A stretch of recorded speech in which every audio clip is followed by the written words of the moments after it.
भारत में निर्वाचन आयोग ईसीआई की नींव स्वतंत्रता संग्राम के समय में रखी गई थी। संविधान के निर्माण के बाद 25 जनवरी 1950 को भारत का निर्वाचन आयोग स्थापित हुआ। इसका मुख्य उद्देश्य स्वतंत्र, निष्पक्ष और पारदर्शी चुनावों का आयोजन करना है। ईसीआई को भारत के लोकतंत्र को संरक्षित करने के लिए एक महत्वपूर्ण संस्था माना जाता है। ईसीआई की स्थापना के 4 प्रमुख स्तंभ हैं: चुनाव आयोग, चुनाव प्रबंध, चुनावी प्रणाली और निर्वाचन प्रक्रिया। चुनाव आयोग में एक मुख्य निर्वाचन आयुक्त और 2 अन्य निर्वाचन आयुक्त होते हैं, जो मिलकर चुनावों के संचालन का कार्य करते हैं।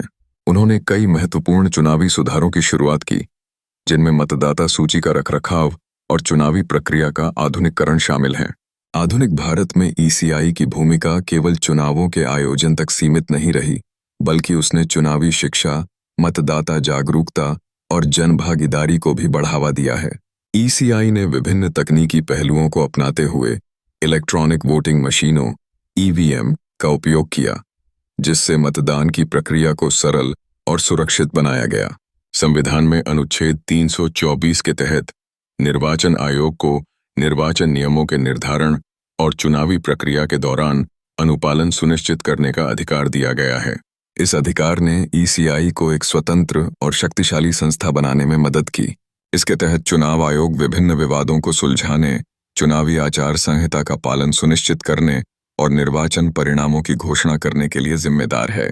ईसीआई ने अपने कार्यकाल के दौरान कई बड़ी चुनौतियों का सामना किया है, जैसे चुनावी विपरीतताएं और जनसंख्या के बढ़ते दबाव। बावजूद इसके, चुनाव आयोग ने अपने कार्यों और निर्णयों के माध्यम से भारत के लोकतंत्र की नींव को सुदृढ़ किया है। आज भारत के स्वतंत्र और निष्पक्ष चुनावों में ईसीआई का महत्वपूर्ण योगदान है, जो देश की लोकतांत्रिक परंपरा को बनाए रखने में सहायक है। आखिरकार ईसीआई का इतिहास केवल चुनावों तक सीमित नहीं है। यह एक ऐसी संस्था है जिसने समय के साथ अपने आप को अनुकूलित किया है और भारत के लोकतंत्र के विकास में एक महत्वपूर्ण भूमिका निभाई है।